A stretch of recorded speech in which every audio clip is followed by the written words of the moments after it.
2026 সালে এসএসসি ও সমমান পরীক্ষার ফল প্রকাশ করা হয়েছে। এবার পরীক্ষায় পাশের হার কমে দাঁড়িয়েছে 62.25%, যা প্রায় 2 দশকের মধ্যে সর্বনিম্ন। কমেছে জিপিএ-5ও। ফল বিপর্যয় হয়েছে মাদ্রাসা ও কারিগরি বোর্ডে। এবার 312টি প্রতিষ্ঠানের একজনও পাশ করেনি। পরীক্ষার খাতার প্রকৃত মূল্যায়নের কারণেই এমন ফলাফল বলে জানান শিক্ষামন্ত্রী। বলেন, চাইলেই ফল চ্যালেঞ্জ করতে পারবেন শিক্ষার্থীরা। শারমিন নীরার প্রতিবেদন। চলতি বছর এসএসসি সমমান পরীক্ষার ফলে বড় ধাক্কা লেগেছে। পাশের হার নেমে এসেছে 62.25%, যা গত 19 বছরের মধ্যে সর্বনিম্ন। 2007 সালে গড় পাশের হার ছিল 57.37%। সেই সাথে ফল প্রকাশিত হলো প্রায় 80 দিন পর। এবার 18,29,000 শিক্ষার্থীর মধ্যে ফেল করেছে 7 লাখ, কমেছে জিপিএ-5ও। গত বছর 1,39,000 শিক্ষার্থী জিপিএ-5 পেয়েছিল, এবার তা কমে হয়েছে 1,16,000। ফলাফলে এবারও এগিয়ে ছাত্রীরা। সাধারণ বোর্ড ভিত্তিক ফলাফলে সবচেয়ে ভালো করেছে ঢাকা, গড় পাশের হার 71.63%। ময়মনসিংহ বোর্ডে সবচেয়ে খারাপ, পাশের হার 57.39%। তবে 11 বোর্ড মিলিয়ে মাদ্রাসা ও কারিগরিতে পাশের হার যথাক্রমে 55 ও 58%। এবার সবচেয়ে বেশি খারাপ ফল হয়েছে মানবিক বিভাগে। সুন্দর রেজাল্ট হয়েছে। মন খুলে গান গাওয়া যায়, মন খুলে নাম্বার দেওয়া যায় না। 18,29,485 জন শিক্ষার্থী আমাদের ছিল, সেটা উত্তীর্ণ হয়েছে 11,38,877 জন। পাশের হার হয়েছে 62.25। আওয়ামী লীগের 16 বছর এসএসসিতে গড় পাশের হার ছিল 83.70%। এবার ফলাফলে সরকারের কোনো হস্তক্ষেপ ছিল না বলে দাবি করেন প্রধানমন্ত্রীর শিক্ষা বিষয়ক উপদেষ্টা। যে শিক্ষার্থী যেভাবে পড়াশোনা করেছে, নির্মোহভাবে যে মূল্যায়ন হয়েছে এবং মূল্যায়নের জন্য যারা নিরীক্ষণকারী রয়েছেন শিক্ষকদেরকে ট্রেনিং দেওয়া হয়েছে, সেভাবে রেজাল্টে এসছে। আমার মনে হয় এখানে ভালো বা মন্দের দিকে না তাকিয়ে আমরা সেভাবেই দেখতে পারি যে শিক্ষার্থীরা ভালো ফলাফল করেছে তাদেরকে আমাদের সবার অভিনন্দন জানানো উচিত, শুভেচ্ছা জানানো উচিত। আন্তঃশিক্ষা বোর্ড জানায়, এবার একাদশে মোট 25 লাখ আসন রয়েছে। উত্তীর্ণ সবাই ভর্তির সুযোগ পাবে। আসন প্রায় 25 লক্ষ। সেখান থেকে গত বছর পূরণ হয়েছিল 58.7%, আর শূন্য ছিল 41.3%। এবছর পাশের হার আরেকটু কমেছে, সেক্ষেত্রে আসন সংখ্যা আরেকটু বেশি শূন্য। 15 সেপ্টেম্বরের মধ্যে ভর্তি কার্যক্রম শেষ করে একাদশ শ্রেণীর ক্লাস শুরু করতে চায় কর্তৃপক্ষ। শারমিন নীরা, 71, ঢাকা। এবছর এসএসসি ও সমমানের পরীক্ষায় কুমিল্লা ও যশোর ছাড়া সব শিক্ষা বোর্ডে কমেছে পাশের হার। বোর্ড সংশ্লিষ্টরা বলছেন, ইংরেজি ও গণিতের ফলাফল প্রভাব ফেলেছে পাশের হারে। অনেক স্কুলে একজন শিক্ষার্থীও পাশ করেনি। তবে বরাবরের মতো এবারও ছেলেদের চেয়ে ভালো ফলাফল করেছে মেয়েরা। সহকর্মীদের তথ্য ও ছবিতে প্রতিবেদন। যশোর বোর্ডে গেলবারের চেয়ে পাশের হার 7.42% কমেছে। তবে ফলাফলে এগিয়ে মেয়েরা। বোর্ডের চেয়ারম্যান জানান, ইংরেজি এবং গণিতের ফলাফল প্রভাব ফেলেছে পাশের হারে। নকল নিয়ে একটা ব্যাপার যে ছিল, আমরা অনেক বেশি ভয়ে ছিলাম। তাছাড়া আমাদের 9-এ থাকতে আমাদের কারিকুলাম চেঞ্জ ছিল, আমরা পিএসসি পাইনি, জিএসসি পাইনি, আমরা একবারে এসএসসি দিছি। তো সব কিছু মিলে আমাদের ব্যাচের প্রত্যেকে অনেক বেশি টেনশনে ছিল। ইংলিশে খারাপ করার ফার্স্ট অফ অল ভোকাবুলারি ভালো হয়নি, এটা একটা কারণ। আর গ্রামেটিক্যাল টার্মগুলো ভালো করে করা উচিত ছিল, সেই জন্য অনেক সময় ইংলিশে একটু ঝামেলা হয়। কুমিল্লা বোর্ডে গেলবারের চেয়ে 2% বেড়ে পাশের হার 65.42%। তবে কমেছে জিপিএ-5 সংখ্যা। সেখানে পাশের হার ও জিপিএ-5 এগিয়ে মেয়েরা। আমাদের টিচার, আমাদের প্যারেন্টস, আমাদের প্রতি সবাই অনেক কেয়ারফুল। ভালো রেজাল্ট করছি, এটা অনেক ভালো লাগতেছে। আর আমাদের এই ফজল স্যার টিচাররা প্রত্যেকেই অনেক ভালো, আমাদের অনেক কেয়ার করে। রাজশাহীতে পাশের হার এবং জিপিএ-5 সবই কমেছে। কেউ পাশ করতে পারেনি এমন স্কুলের সংখ্যা 5টি, আর শতভাগ পাশ করেছে 35টি স্কুলের শিক্ষার্থী। নট অনলি আমি, বাট আমার ফ্যামিলি মেম্বার্স, আমার প্যারেন্টস এন্ড আমার টিচার্সরা যদি এই সাপোর্ট না করতে আমার পক্ষে সম্ভব হয়। পুরো জার্নিতে পরিবার, শিক্ষক সহ বন্ধু বান্ধবদের অনেক অবদান ছিল, আমি তাদের প্রতি কৃতজ্ঞ। রেজাল্ট পাওয়ার পর আব্বু যখন ফোন করে বলেছিল আসলে অনেক খুশি হয়েছিলাম। বরিশাল বোর্ডে পাশের হার গেলবারের চেয়ে 4% বেড়েছে। এই বোর্ডেও পাশের হার এবং জিপিএ 5-এ এগিয়ে মেয়েরা। আমি এবার জিপিএ 5 পাইছি এসএসসি পরীক্ষায়। আমি অনেক খুশি। অবশ্যই আমার স্কুলের ম্যাডাম স্যারেরা আমাকে অনেক বেশি হেল্প করছে, অনেক বেশি গাইডলাইন দিয়েছে। চট্টগ্রাম বোর্ডে পাশের হার 12.59% কমেছে জিপিএ 5-এর সংখ্যাও। বোর্ড কর্মকর্তারা জানান, ইংরেজি এবং গণিতের ফলাফলের কারণে কমেছে পাশের হার। আমি যা প্রত্যাশিত করেছি তার থেকেও ভালো হয়েছে। আমি গোল্ডেন এ প্লাস পেয়েছি। সকাল 9টা থেকে মেসেজ দিয়ে রাখার পরে 11:30টার দিকে দেখতে পেলাম যে এটা। প্রত্যেক ছাত্রছাত্রীর একটা স্বপ্ন থাকে এবং আমারও সেই স্বপ্নটা আজকে পূরণ হলো আমার মেয়ের সাথে। ময়মনসিংহ শিক্ষা বোর্ডে পাশের হার 57.39%, শতভাগ পাশ করা প্রতিষ্ঠান মাত্র 10টি। আলহামদুলিল্লাহ, যেরকম আশা করেছিলাম সেরকমই হয়েছে। দিনাজপুর বোর্ডে পাশের হার 10% কমে 58.05% হয়েছে। সেখানেও ছাত্রীদের পাশের হার বেশি। বনশ্রী হালদার, 71। সৌদিতে সোফা কারখানায় আগুনে নিহত 16 জনের মধ্যে 13 জনের বাড়ি নওগাঁয়। এর মধ্যে আত্রাই উপজেলার গন্ডগোহালী গ্রামেরই 4 জন।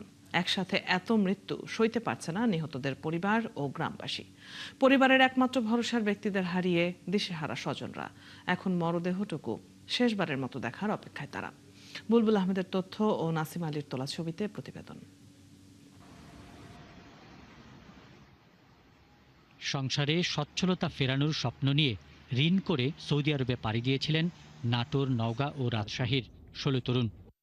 কিন্তু সেই স্বপ্ন থেমে গেল ভয়াবহ অগ্নিকাণ্ডে। প্রিয়জনদের হারিয়ে এখন দিশেহারা পরিবার। কি করতে গাও দিয়ে গেল রে বাবা, আমি তো সহ্য করে সরকারের কাছে এই দাবি দ্রুতভাবে আমাদের করে কি পরিবারের দুইটা মৃত্যুর আগে মায়ের সঙ্গে অনলাইনে কথা বলার চেষ্টা করেছিলেন নওগাঁর গন্ডগোহালী গ্রামের মোহন ও সুমন। কিন্তু গ্রামে তখন বিদ্যুৎ না থাকায় ইন্টারনেট সংযোগ বন্ধ হয়ে যায়। ফলে শেষবারের মতো মায়ের মুখটিও দেখতে পারেননি তারা। বাবারও লাস্ট, বাবা আমার বাবার বুক কোথাও ফিরে দিয়ে দয়ের বাবা, আর বাবাকে আমি দেখবো, বাবারও পয়সার বাবারও ওরে দয়ের জিনিস আমার বাবাকে না আমার বুক ফিরে দিস। বলেছিল যে মা আমাদের কারখানাতে আগুন লেগেছে, আমরা বাঁচবো না মা, তোর মুখটা না দেখি মা। নিহতদের মৃতদেহ দ্রুত দেশে ফিরিয়ে আনার অপেক্ষায় স্বজনরা। দুই ছেলে নির্ভরশীল, তার বাবা অসুস্থ, মানে সে প্রতিবন্ধী, তার এক ছেলেও প্রতিবন্ধী। তাহলে বাড়ি পরিবার এখন নিশ্চয় খাটা লোক নেই। 4 জন মারা গেছে। আমার ভাস্তির 2 বেটা, আবার ওটি আমার নন্দের 1 বেটা, কলি করে নাম, আর আমার দেওর হয় ওই পাড়ার। প্রিয়জন হারানো পরিবারগুলোর পাশে দাঁড়িয়ে সরকারি অনুদান ও প্রয়োজনীয় সহায়তা দেওয়ারও দাবি জানিয়েছেন এলাকার লোকজন। কথা ছিল প্রবাস থেকে পরিবারের জন্য সুখের বার্তা নিয়ে ফিরবেন মোহন, সুমন ও রুবেলরা, কিন্তু ফিরছে তাদের নিথর দেহ। পিন্টু হাজং, 71। সৌদি আরবে 13 বাংলাদেশি মৃত্যুর ঘটনার আরো তথ্য জানবো। নওগাঁর আত্রায়ে নিহতদের গ্রাম থেকে যুক্ত হচ্ছেন সহকর্মী বুলবুল আহমেদ।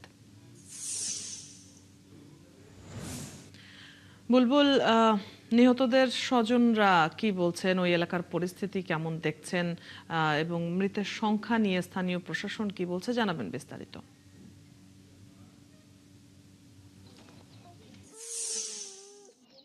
অদিতি, আসলে মৃতের যে সংখ্যা সেটি নিয়ে কিন্তু প্রশাসনের দিক থেকে যে তথ্য আমরা পেয়েছি এবং সৌদি আরবের যে যারা রয়েছেন বাংলাদেশি, তাদের সূত্রে যেটা আমরা জেনেছি যে 16 জন মারা গিয়েছে বাংলাদেশি, সেটি নিয়ে কিন্তু কোনো ধরনের সংশয় নেই। কিন্তু তার মধ্যে নাটোরে 3 জন এবং রাজশাহীর বাঘা উপজেলার 1 জন এবং সেই ক্ষেত্রে নওগাঁয় 13 জনের জায়গায় আত্রাই উপজেলায় 12 জন হতে পারে। কিন্তু 16 জন মৃত্যুর বিষয়ে এটি নিয়ে কোনো কনফিউশন নেই। এবং স্বজনরা যেটি বলছেন যে তাদের এই মরদেহটি যেন দ্রুততম সময়ে ফিরিয়ে দেয়, সেই দাবিটা তারা করছেন। আমরা এই মুহূর্তে রয়েছি আত্রাই উপজেলার দুবাই গ্রামে, সেখানে কিন্তু আমরা এই মুহূর্তে রয়েছি সুমন নামের একজন প্রবাসীর বাড়িতে। তার ছোট বাচ্চা, তার স্ত্রী কথা বলছিল একটু আগে, আমরা তাদের কাছ থেকে শুনতে চাই তারা কি বলেন। আপনাদের কি সরকারের কাছে কি চান? আমরা এখন সরকারের কাছে প্রথমত চাই যে হচ্ছে আমাদের হাজবেন্ড বা অন্য যারা সবাই মারা গেছে তারা সবাই হচ্ছে সবাইকে যেন সরকার, তাদের কাছে আমরা মানে আবেদন যে হচ্ছে সবাইকে যেন খুব দ্রুত দেশে পাঠিয়ে ব্যবস্থা করে। আর হচ্ছে আমাদের এটা যেন বলা না লাগে, এরকম একটা আইন তৈরি করে দিক যে হচ্ছে যে কোনো প্রবাসী মারা যাওয়ার পরে যে তাদের ফ্যামিলির কারোর বলা লাগবে না, এমনি থেকে ওনারা নিজেরাই পদক্ষেপ করে হচ্ছে বাসায় পাঠিয়ে দিবে। এটা হলে সকলের অনেক ভালো হয়। আর হচ্ছে আমাদের ফ্যামিলিতে কোনো পুরুষ মানুষ নাই, আমার শুধু 8 মাসের বাচ্চাটা। এখন তো আমি তো আর কাজ করতে পারি না, আমার ছেলেটাকে এখন কিভাবে মানুষ করব? আমার শাশুড়ি একা, আমার শ্বশুর নাই, মানে আমাদের পরিবারে কোনো পুরুষ মানুষ নাই যে আমাদের ফ্যামিলির কেউ দায়িত্ব নেবে। না, আমাদের সরকারের কাছে আবেদন যে হচ্ছে আমার হাজবেন্ড তো একজন রেমিটেন্স যোদ্ধা, দেশের জন্য যাই করছে কিছু না কিছু তো করছে, তাহলে এখন আমাদের বিপদের সময় যদি তারা আমাদের পাশে দাঁড়ায় তাহলে আমাদের উপকার হবে। আমাদের এই সময় আমরা তো একদম শূন্য, আমার ছেলেটা অসুস্থ, আমি রাজশাহী মেডিকেল থেকে আসছি, আবার দেওয়া লাগবে। অদিতি, আসলে এই ধরনের প্যাথেটিক গল্পই কিন্তু প্রতিটি পরিবারের, এবং এখানে আরো যারা রয়েছেন তাদেরও একই ধরনের বক্তব্য যে যারা প্রবাসে পরিবার পরিজন ছেড়ে যারা নিজেদের ভাগ্য বদলের জন্য, পরিবারের ভাগ্য বদলের জন্য এবং দেশের ভাগ্য বদলের জন্য যারা নিজের জীবন উৎসর্গ করে দিচ্ছেন এবং তারা পরিশ্রম করতে যে অনেক সময় মৃত্যুবরণ করছেন, সেই যোদ্ধাদের, রেমিটেন্স যোদ্ধা প্রবাসীদের মরদেহ নিয়ে আসার জন্য যেন সরকারের কাছে অনুরোধ করতে না হয়, সরকারের দিক থেকে যেন পদক্ষেপ নেওয়া হয় এবং এগুলো যেন দ্রুততম সময়ে ফেরত পাঠানো হয়। বুলবুল, আমরা শুনছিলাম অত্যন্ত হৃদয় বিদারক ঘটনা, সেখানে শোক প্রকাশ করছেন সবাই। আপনার কাছ থেকে আমরা জেনে নিচ্ছিলাম সেই প্রবাসীদের পরিবারের স্বজনদের কথা। ধন্যবাদ আমাদের সাথে যুক্ত হবার জন্য। দর্শক, সহকর্মী বুলবুল আহমেদ আমাদের সাথে যুক্ত ছিলেন এতক্ষণ নওগাঁ থেকে। শেখ হাসিনার পথে যারা হাঁটবেন তাদেরকে এদেশ ছেড়ে পালাতে হবে। এই পথ পালানোর পথ, যার শেষ ঠিকানা দিল্লি। এই মন্তব্য করেছেন জামায়াতে ইসলামের আমির ডাক্তার শফিকুর রহমান। সোমবার সকালে গাইবান্ধার সাঘাটা উপজেলার বোনারপাড়া কাজী আজহার আলী উচ্চ বিদ্যালয় মাঠে আয়োজিত সমাবেশে তিনি কথা বলেন। এ সময় তিনি জামাত আমির আরো বলেন, দেশে ক্ষমতার লোভ, লুটপাট আর খুনের ঘটনা বেড়েছে। 24-এর মতো আবার সবাইকে রাস্তায় নামতে হবে। এর আগে শহীদ শিবির কর্মী সাইফুল্লাহ বাড়ি ও জামায়াত কর্মী সালাউদ্দিনের পরিবারের সাথে সাক্ষাৎ করেন তিনি। পরে তাদের কবর জিয়ারত করেন। জনগণের রায় মেনে নিন, সংস্কার সাধন করুন, ফ্যাসিবাদের রাস্তা বন্ধ করুন, মানবিক এবং গণতান্ত্রিক বাংলাদেশের রাস্তা খুলে দিন। যদি খুলে দেন, আমরা বিরোধী দল হিসেবে আপনাদেরকে সর্বাত্মক সহযোগিতা করব। আর এখন যে পথে হাঁটছেন, যে পথে আপা হেঁটেছিল, সেই পথে আপনারা হাঁটছেন। আপা যাওয়ার আগে বলতে আমি পালাই না, অমুকের মেয়ে পালায় না, কি হয়েছে এখন? পালাইছে। মেহেরপুরের গাংনীতে উদ্ধার হওয়া মাইন সদৃশ বস্তুগুলো শনাক্তে সেখানে পৌঁছেছে সেনাবাহিনীর বোমা নিষ্ক্রিয়কারী দল। এই ঘটনায় এলাকায় আতঙ্ক দেখা দিয়েছে। সোমবার দুপুরে যশোর ক্যান্টনমেন্ট থেকে মেজর তরিকুল ইসলামের নেতৃত্বে 18 সদস্যের বোমা নিষ্ক্রিয়কারী দল গাংনীতে পৌঁছায়। দলটি পরীক্ষা নিরীক্ষা শেষে বস্তুগুলো আসলে কি তা জানাবে। নিরাপত্তার স্বার্থে বস্তুগুলোর আশেপাশে সাধারণ মানুষের চলাচল বন্ধ করে দেওয়া হয়েছে। এর আগে শনিবার দুপুরে বেতবাড়িয়া গ্রামে মাটি খোঁড়ার সময় মাইন সদৃশ বেশ কয়েকটি বস্তু উদ্ধার করে এলাকার লোকজন।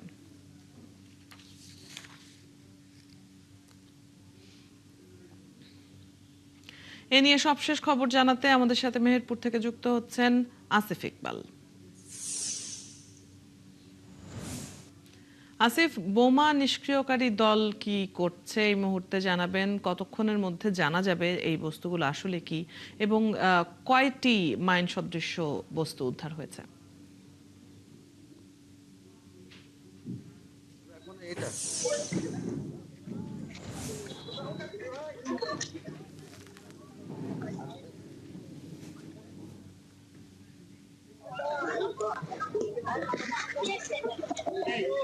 হ্যাঁ ভাই ভাই বাইরে দাঁড়ান আস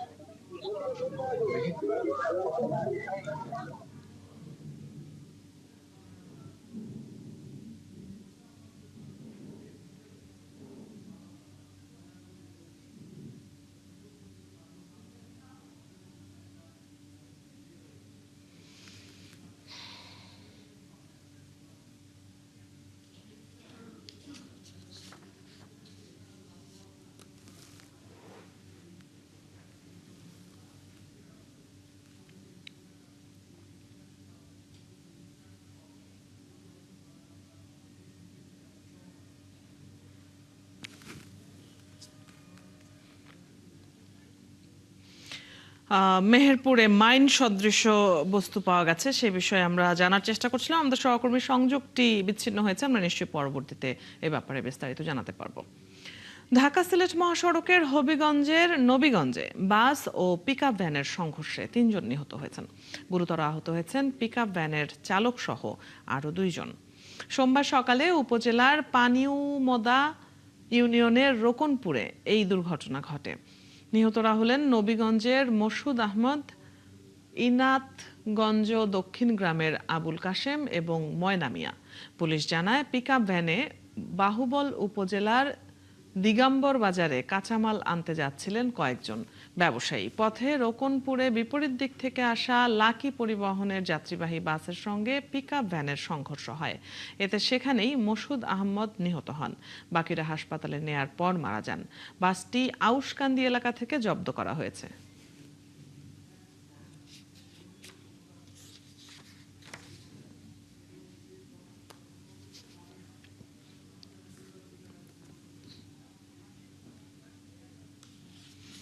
জামালপুরের দেওয়ানগঞ্জে গৃহবধূকে ধর্ষণের দায়ে 2 আসামিকে মৃত্যুদণ্ড দিয়েছে আদালত। একই সাথে প্রত্যেককে 1 লাখ টাকা করে জরিমানা করা হয়েছে। সোমবার দুপুরে জামালপুর নারী ও শিশু নির্যাতন দমন ট্রাইব্যুনাল 1-এর বিচারক মোহাম্মদ আব্দুর রহিম এই রায় দেন। মৃত্যুদণ্ড প্রাপ্তরা হলেন দেওয়ানগঞ্জ উপজেলার আশকর আলী ও জাহিদুল ইসলাম। মামলা সূত্রে জানা যায় 2022 সালের 31শে মার্চ রাতে নিমাইমারি এলাকায় ওই গৃহবধূর ঘরে ঢুকে তাকে ধর্ষণ করে আসামিরা। এই ঘটনায় ভুক্তভোগীর ছেলে বাদী হয়ে মামলা করেন। পরে পিবিআই তদন্ত শেষে আদালতে অভিযোগপত্র দাখিল করে। মামলায় 6 জনের সাক্ষ্য গ্রহণ শেষে 2 আসামির বিরুদ্ধে এই রায় দেয় আদালত। আদালত রায়ে দেখা যায় যে আসামি 2 জনকে দোষী সাব্যস্ত করে নারী ও শিশু দমন আইনের 9-3 ধারা মোতাবেক দোষী সাব্যস্ত করে আসামি আশকর আলী এবং জাহিদুল ইসলাম প্রত্যেকে 2 জনকেই মৃত্যুদণ্ডের আদেশ প্রদান করে এবং 1 লক্ষ টাকা জরিমানা আদেশ প্রদান করা হয়। গাইবান্ধার গোবিন্দগঞ্জে পরিত্যক্ত আটা ময়দার মিল থেকে হাত পা বাঁধা মৃতদেহ উদ্ধার করেছে পুলিশ। গোবিন্দগঞ্জ থানার পুলিশ পরিদর্শক স্বপন কুমার সরকার জানান, সোমবার সকালে এলাকার লোকজন মৃতদেহ পড়ে থাকতে দেখে। পরে পুলিশ গিয়ে মৃতদেহটি উদ্ধার করে। নিহত লাইজু কামারদহ ইউনিয়নের ফেলুকাড়া গ্রামের বাসিন্দা। হত্যার কারণ এখনো জানতে পারেনি পুলিশ।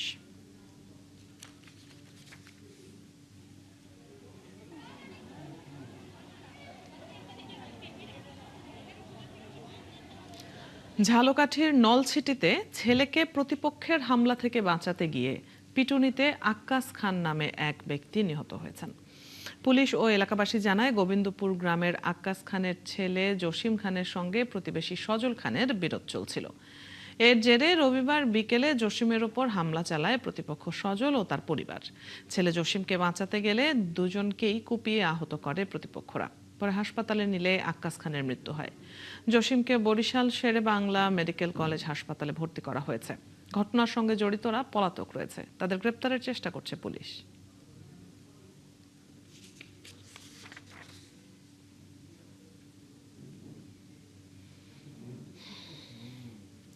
মাদক নির্মূলে পুলিশ বিভাগ বদ্ধপরিকর। তাই কোনো পুলিশ সদস্য যদি মাদকের সাথে জড়িত থাকে তাকেও আইনের আওতায় আনা হবে, জানিয়েছেন খুলনা রেঞ্জের ডিআইজি মোস্তাফিজুর রহমান। সোমবার সকালে মেহেরপুর জেলা পুলিশের আয়োজনে সাংবাদিকদের সাথে মতবিনিময় সভায় তিনি এই কথা বলেন। তিনি আরো বলেন, মাদক কারবারির সাথে পুলিশের কোনো সম্পর্ক রাখা যাবে না। কমিউনিটি পুলিশিং এর কাজ আরো জোরদার করার পরিকল্পনার কথাও জানান তিনি। পাশাপাশি যানবাহন, জনবল ও কাঠামোগত বিভিন্ন সমস্যার কথা তুলে ধরে পুলিশের কার্যক্রমকে আরো বেগবান করার আশ্বাস দেন খুলনা রেঞ্জ ডিআইজি।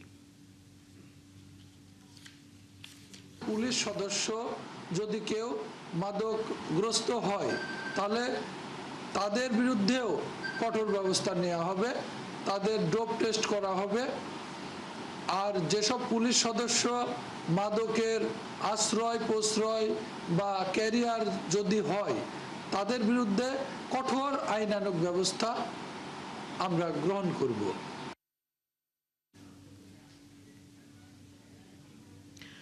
দীর্ঘ প্রতীক্ষার অবসান ঘটিয়ে ঢাকা গোপালগঞ্জ রুটে চালু হচ্ছে অভিযাত্রী কমিউটার ট্রেন। আজ থেকে নতুন এই ট্রেনটি যাত্রী পরিবহন শুরু করতে যাচ্ছে। এই উপলক্ষে কাশিয়ানী উপজেলার মহেশপুর নতুন রেল স্টেশনে উদ্বোধনী অনুষ্ঠানের আয়োজন করা হয়েছে। এতে প্রধান অতিথি থাকবেন গোপালগঞ্জের সংসদ সদস্য সেলিমুজ্জামান সেলিম এবং বিশেষ অতিথি থাকবেন সংসদ সদস্য ডাক্তার KM বাবর।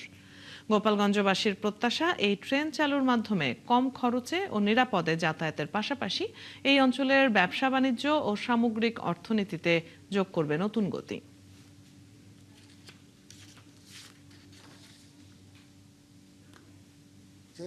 অনেক সাশ্রয় হবে। মানুষ 130 টাকা কাশিয়ানী থেকে 130 টাকা, গোপালগঞ্জে 145 টাকা ঢাকা যেতে পারবে, যা এই এলাকার লোকের জন্য যথেষ্ট সাশ্রয় এবং কমফোর্টেবল হবে। যাতায়াত সুবিধার পাশাপাশি আমাদের এলাকার আর্থিক উন্নয়ন, যেমন যেদিকে যাতায়াত সুবিধা বেশি হবে সেইখানে অবশ্যই ব্যবসা বাণিজ্য বলেন যেটাই বলেন এর জন্য একটু সুবিধা, মানুষ সুবিধাটা ভোগ করবে বেশি।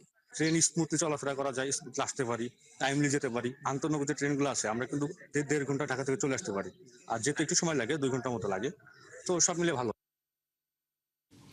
যেমনটি জানছিলাম, দীর্ঘ প্রতীক্ষার অবসান ঘটিয়ে ঢাকা গোপালগঞ্জ রুটে চালু হচ্ছে অভিযাত্রী কমিউটার ট্রেন। এ নিয়ে বিস্তারিত জানবো গোপালগঞ্জের কাশিয়ানী থেকে। সরাসরি যুক্ত হচ্ছেন সহকর্মী আজিজুর রহমান রনি। রনি, অভিযাত্রী ট্রেনটি গোপালগঞ্জে কখন এসে পৌঁছাবে, ফিরতি ট্রেন কখন ছাড়বে এবং সেখানে উদ্বোধনী অনুষ্ঠানে কারা উপস্থিত আছেন?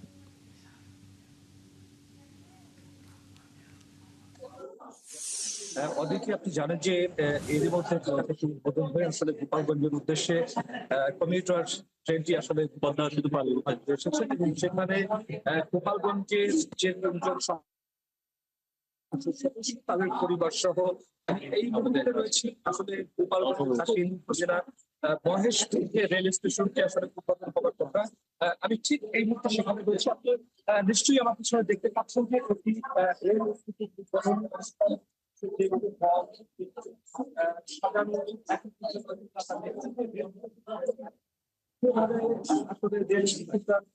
আনুষ্ঠানিকতা তেমন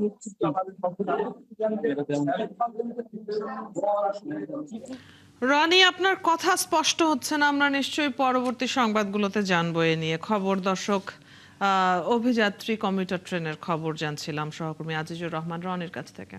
খুলনার দাকপ উপজেলার পানখালীতে এসডিজি ভিলেজ পাইলট কর্মসূচির উদ্বোধন করেছেন প্রধানমন্ত্রী তারেক রহমান। সোমবার সকালে ভার্চুয়ালি যুক্ত হয়ে তিনি এই কর্মসূচির উদ্বোধন করেন।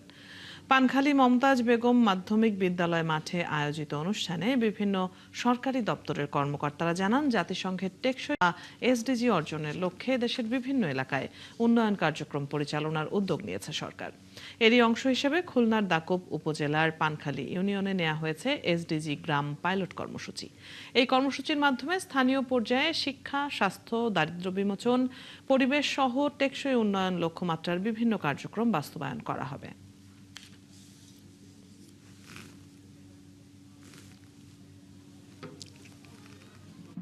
পানখালী এসডিজি কেরাম শুভ উদ্বোধন আজকে, আমরা অত্যন্ত আনন্দিত। দেখা যাচ্ছে আমাদের উন্নয়ন হবে, গ্রাম উন্নয়ন হবে, লোকজন রাস্তাঘাটে উন্নয়ন হবে। আমরা এখানে আসি, আমাদের গ্রামে উন্নয়ন হবে, এই জন্য এইখানে আসা। যুক্তরাষ্ট্র ধর্মীয় স্বাধীনতা ও সব ধর্মের মানুষের সমান মর্যাদায় বিশ্বাস করে বলে জানিয়েছেন মার্কিন রাষ্ট্রদূত ব্রেন্ট টি ক্রিস্টেনসেন। 2 দিনের সফরে সোমবার বরিশালের গৌর নদীতে এক আন্তধর্মীয় সংলাপে যোগ দিয়ে এসব কথা বলেন তিনি। এতে মুসলমান, হিন্দু ও খ্রিস্টান ধর্মীয় নেতারা দেশের সাম্প্রদায়িক সম্প্রীতিতে সহাবস্থানের কথা তুলে ধরেন। বাংলাদেশের জন্য যুক্তরাষ্ট্র অতি জরুরি ও ঘনিষ্ঠ বন্ধু বলেও সেখানে মন্তব্য করেন মার্কিন রাষ্ট্রদূত। অনুষ্ঠানে তথ্য ও সম্প্রচার মন্ত্রী বলেন, দেশের অর্থনীতি সমৃদ্ধ করতে সামাজিক, ধর্মীয়, রাজনৈতিক স্থিতিশীলতা দরকার।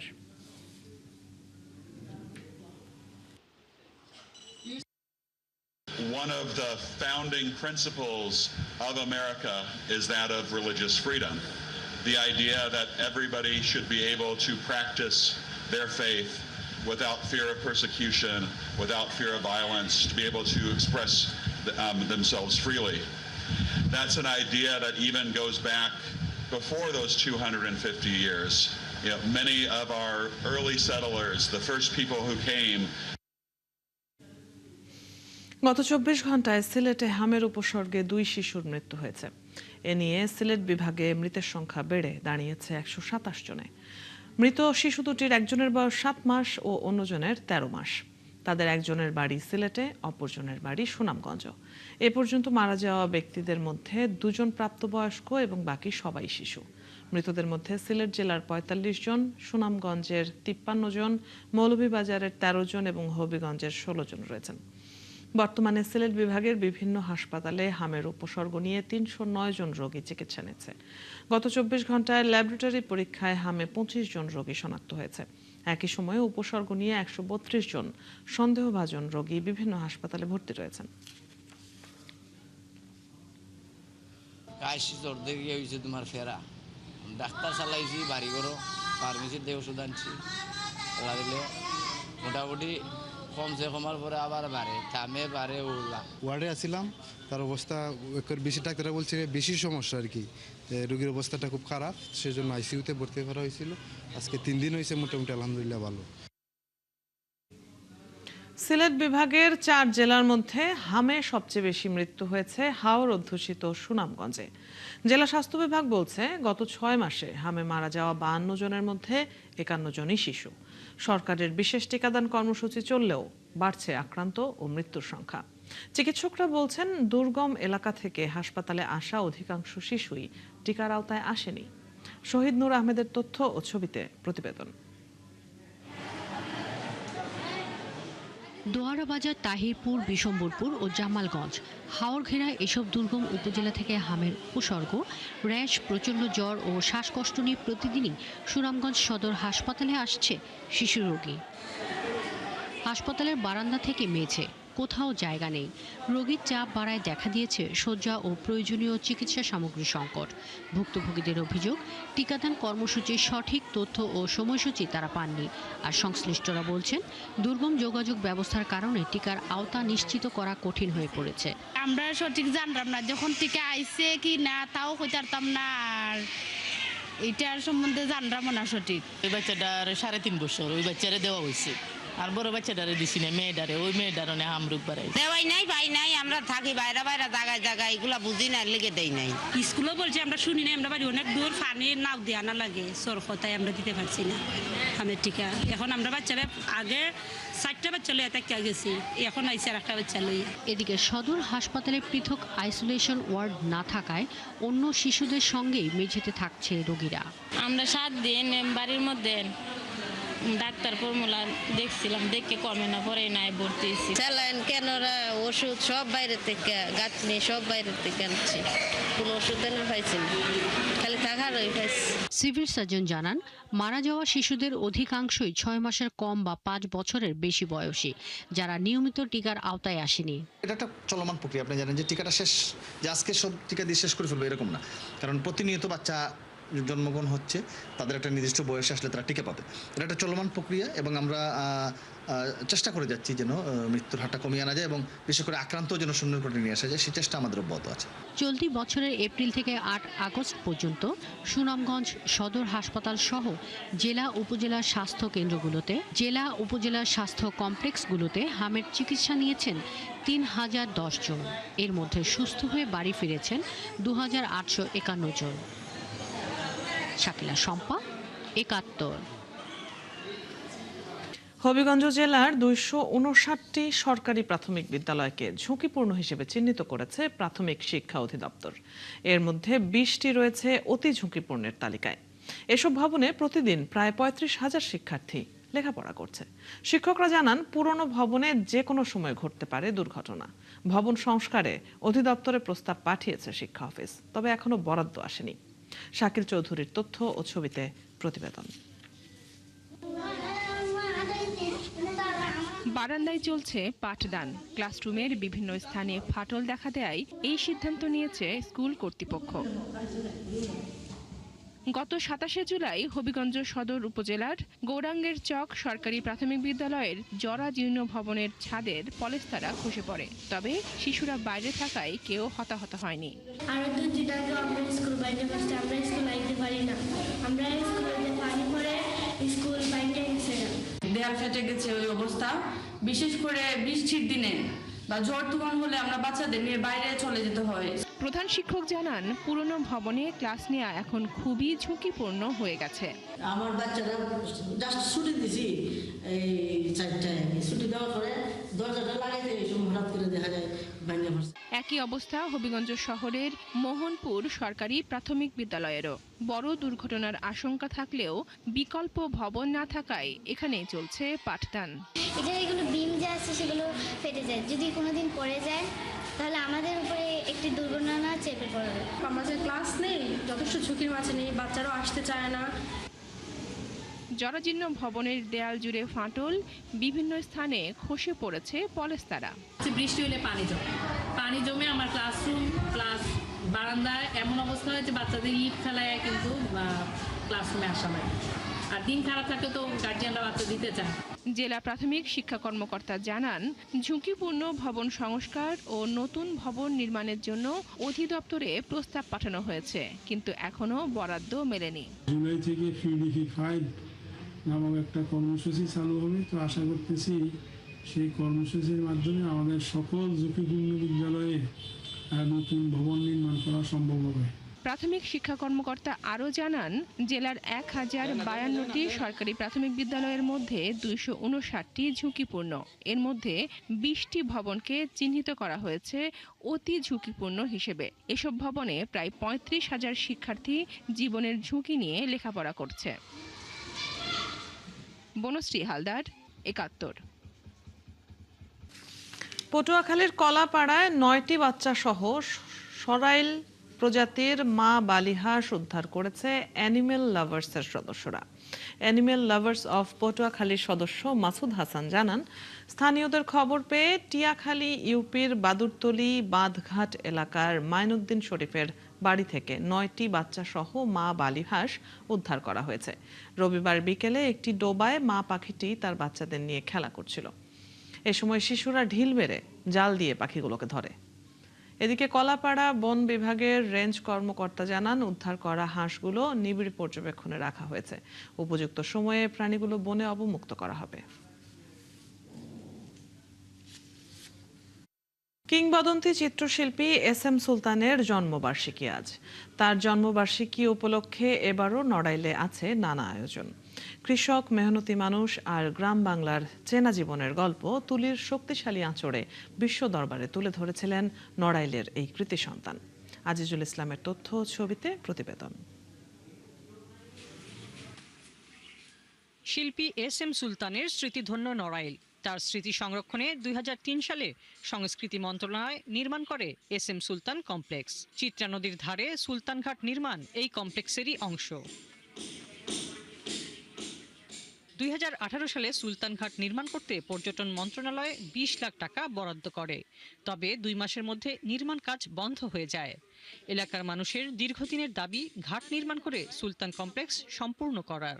এটা প্রচার থাকলে বা থাকলে মোটামুটি এটা ভালো হতো। আর তার যে গ্যালারিটা অনেকেই চিনেন না, অনেকে জিজ্ঞেস করে আসতেছে। তো এটা যদি বিভিন্ন জায়গায় যদি ইন্ডেক্টর দিয়ে যদি জানানো যেত তাহলে অনেকেরই সুবিধা হতো। ছবিতে বইতে আমরা জেনারেলি ছবিগুলো দেখছি কিংবা ইন্টারনেটে দেখা হয়েছে, আর এখন সামনাসামনি দেখলাম ছবির স্কেলগুলো আমরা বুঝতে পারলাম যে কত বড় আঙ্গিকে ছবি আঁকছে। প্রবীণ মানুষেরা জানান সুলতান ছিলেন সহজ সরল মানুষ। শিশুদের জন্য সবসময় বিশেষ উদ্যোগ ছিল তার। নৌকা যখন তৈরি করলো ওই টাকা কিন্তু সরকারি টাকা নয়, ওনার নিজের ছবি আঁকা টাকা, বিক্রি করা টাকা, সেই তাগেই এই নৌকা। মেহনতি মানুষের জীবন শিল্পে তুলে ধরতে সুলতানের যে দৃষ্টিভঙ্গি তা আজও তরুণ শিল্পীদের অনুপ্রাণিত করে। এত বড় একজন গুণী মানুষ আমাদের এখানে জন্ম হয়েছে, যার জন্য আজকে নড়াইলে অসংখ্য ছেলেপেলে শিল্পের পথে হাঁটছে এবং তার দেখানো পথে হেঁটেই আজ শিল্পে সমৃদ্ধে আমাদের নড়াইল জেলা। শিল্পীর জন্মবার্ষিকীতে এবছর আয়োজন থাকছে শ্রদ্ধাঞ্জলি, চিত্রাঙ্কন উৎসব, আর্ট ক্যাম্প, আলোচনা ও সাংস্কৃতিক অনুষ্ঠান। বিশ্ববরণ্য চিত্রশিল্পী এস এম সুলতানের পেইন্টিং সংরক্ষণের জন্য আসলে আমরা নড়াইলে আমাদের চাহিদা অনেক আধুনিক একটি গ্যালারি, সেটা আমরা ইতিমধ্যে মন্ত্রণালয়ে অনেকবার জানিয়েছি এবং সামগ্রিক প্রেক্ষাপট মিলিয়ে এটা নিয়ে আগামীতে হয়তো আমরা দেখতে পারবো এটার বাস্তবায়ন। এস এম সুলতান 1924 সালের 10ই আগস্ট নড়াইল শহরের মাছিন্দিয়া গ্রামে জন্ম নেন। তিনি 1982 সালে 21শে পদক এবং 1993 সালে স্বাধীনতা পদক পান। হাসিবা আলী বর্ণা, 71। চলছে দেশযোগ। সরাসরি সংবাদ ও অনুষ্ঠান দেখতে চোখ রাখুন 71-এর ফেসবুক পেজে এবং সাবস্ক্রাইব করুন 71-এর ইউটিউব চ্যানেল। থাকুন 71-এর সাথে।